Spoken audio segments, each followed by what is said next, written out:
il pensait simplement manger un plat de riz. 24 heures plus tard, il vomissait du sang et hurlait en pleine nuit.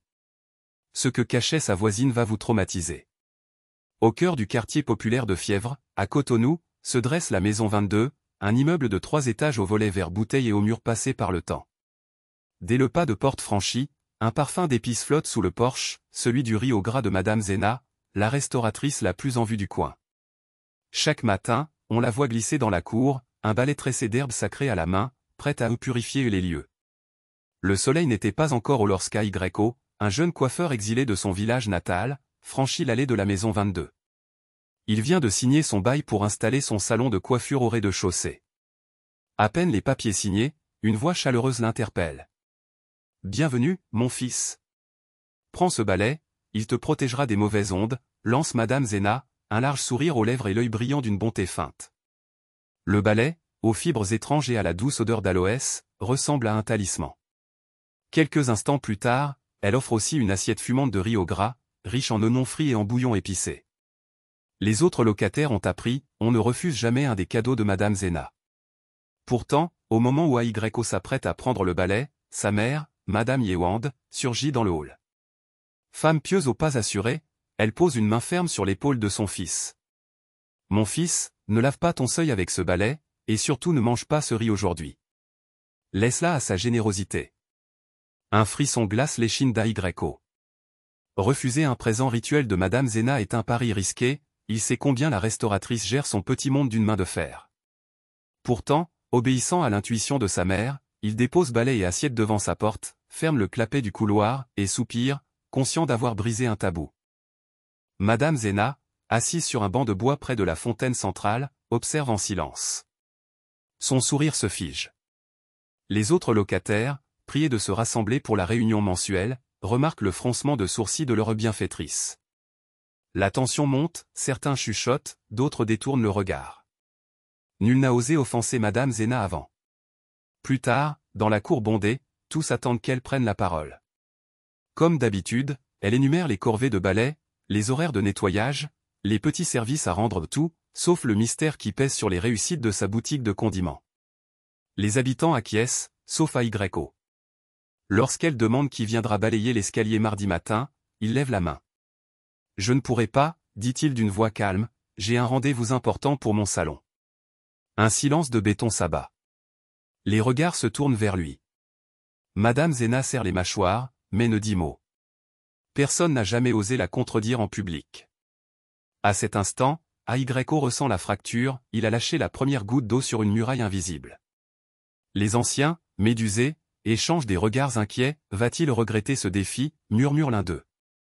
Dans le cœur de Madame Zena, la colère couve comme un feu sous la cendre. Sur le palier, le balai tressé d'herbe semble vibrer légèrement, comme s'il portait en lui une malédiction prête à jaillir. A.Y.O. rentre chez lui, le pas hésitant, tandis que Madame Zena lance un dernier regard glacial vers sa victime. Cliffhanger, comment la restauratrice réagira-t-elle à cette double offense? Et quelles conséquences mystérieuses frapperont bientôt A.Y.O. pour son audace? Depuis l'affront d'A.Y.O., l'air à la Maison 22 est devenu lourd, presque électrique. La chaleur de Cotonou semblait peser davantage sur les épaules des locataires, et les rires dans la cour s'étaient taris. Madame Zena ne disait rien, mais ses silences étaient plus menaçants que 1000 mots.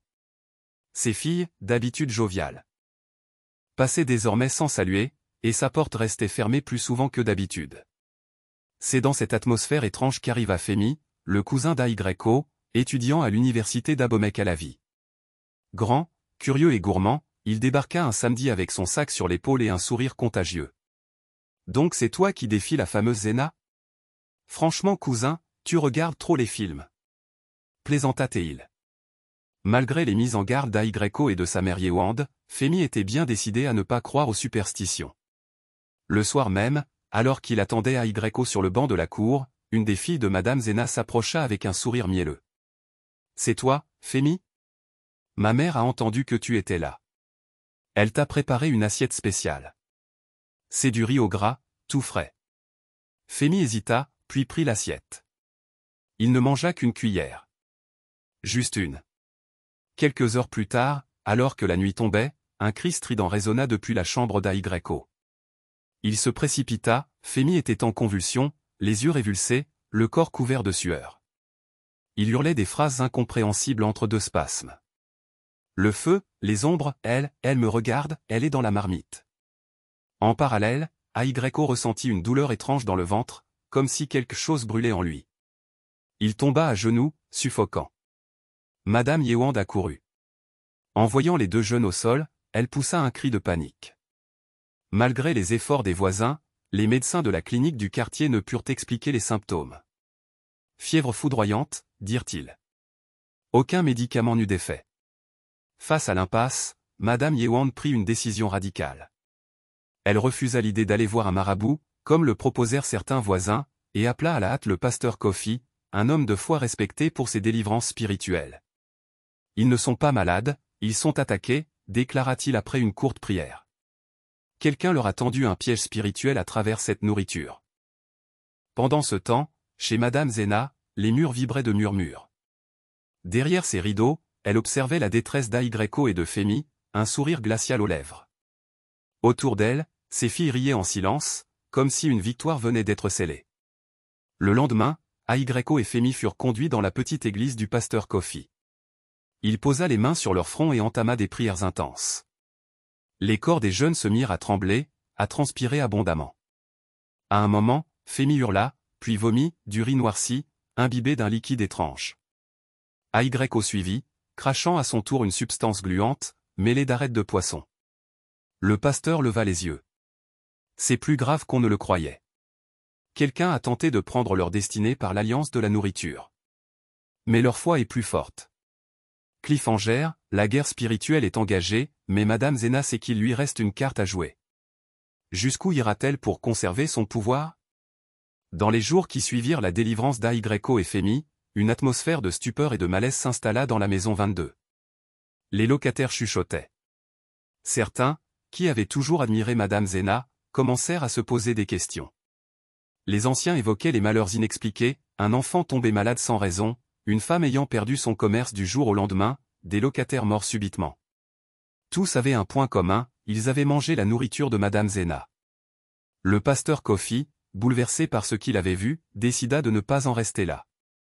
Il retourna à la maison 22, accompagné de 2 anciens de son église, pour y organiser une prière collective. Les locataires hésitaient, mais lorsqu'il leur raconta que les jeunes avaient vomi du riz noirci et des arêtes surnaturelles, plusieurs femmes éclatèrent en sanglots. Elles aussi avaient eu des malaises, des rêves bizarres, des pertes inexpliquées. Vous vivez dans une prison spirituelle déguisée en immeuble, leur dit-il. Mais la lumière est prête à entrer. Si vous l'acceptez. Il appela chacun à jeûner 3 jours. Et il promit de revenir avec l'huile d'onction, pour briser le lien maléfique. Pendant ce temps, dans son appartement du 3e étage, Madame Zena perdait pied. Sa boutique, autrefois remplie de clients, était désormais vide. Les femmes ne passaient plus saluer. Les enfants, autrefois si attachés à ces galettes sucrées, l'évitaient. Mais le plus étrange, c'est que ses rêves étaient hantés par une voix, celle d'une femme vêtue de blanc qui lui répétait « Tu as volé leur vie. Maintenant tu dois payer. » Une nuit, vers 2 heures du matin, Zena sortit dans la cour, les cheveux en bataille, les yeux vides. « Ils ont mangé. Ils ont tous mangé. Je les ai tous nourris, et ils m'ont trahi. » hurlait-elle. Les voisins se réveillèrent en sursaut. Une femme enregistra la scène. Sur la vidéo, on voit Zena frapper le sol avec un balai, puis tomber à genoux et sangloter comme un enfant. Le lendemain, les réseaux sociaux béninois s'enflammèrent, « La sorcière du riz de Cotonou », disaient les titres. La vidéo fit le tour du pays. Le soir même, alors que le pasteur Kofi entamait la dernière veillée de prière dans la cour, Zena sortit de son appartement. Elle était pieds nus, en pagne froissée. Ses filles la suivaient, silencieuses. Elle s'agenouilla devant tous, le regard hagard. J'ai utilisé des recettes interdites. Des offrandes dans les rivières. Le balai n'était pas pour nettoyer. Il marquait les portes à sacrifier. Le riz, c'était une alliance. Je ne voulais pas faire de mal, je voulais juste réussir. Un murmure d'horreur parcourut l'assemblée. Certains pleuraient. D'autres priaient. Le pasteur s'approcha et posa la main sur sa tête. Une force invisible la projeta en arrière. Les lumières clignotèrent. Et dans un dernier cri, elle perdit connaissance. Le lendemain, Madame Zena fut retrouvée errant nue près du marché d'Antokpa, marmonnant des paroles sans sens. Ses filles disparurent sans laisser de traces. Une semaine plus tard, on annonça que Zena était morte, renversée par un taxi. Le chauffeur jura qu'elle s'était jetée devant lui en criant « Pardonnez-moi ». L'appartement qu'elle occupait resta vide.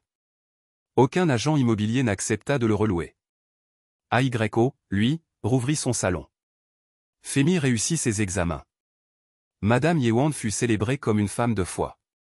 Et voilà, c'est ainsi que s'est effondré le règne maléfique de Madame Zena à la maison 22. Une simple cuillère de riz, et des vies ont failli basculer à jamais. Derrière les sourires et les assiettes généreuses, se cachait une noirceur insoupçonnée. La morale de cette histoire est que, dans la vie, tout ce qui brille n'est pas or. La gentillesse peut parfois être un piège déguisé. Alors, ne mange pas chez tout le monde, et surtout, fais confiance à ton instinct. La prière, la foi, et le discernement peuvent te sauver là où la logique échoue. Et si tu as aimé cette histoire inspirée de faits mystiques et culturels africains, abonne-toi, aime la vidéo, et surtout partage-la à quelqu'un qui mange partout sans poser de questions. On se retrouve très bientôt pour une nouvelle histoire aussi choquante que celle-ci. Et rappelle-toi, dans chaque coin sombre, il y a une vérité qui attend d'éclater. À très vite sur la chaîne.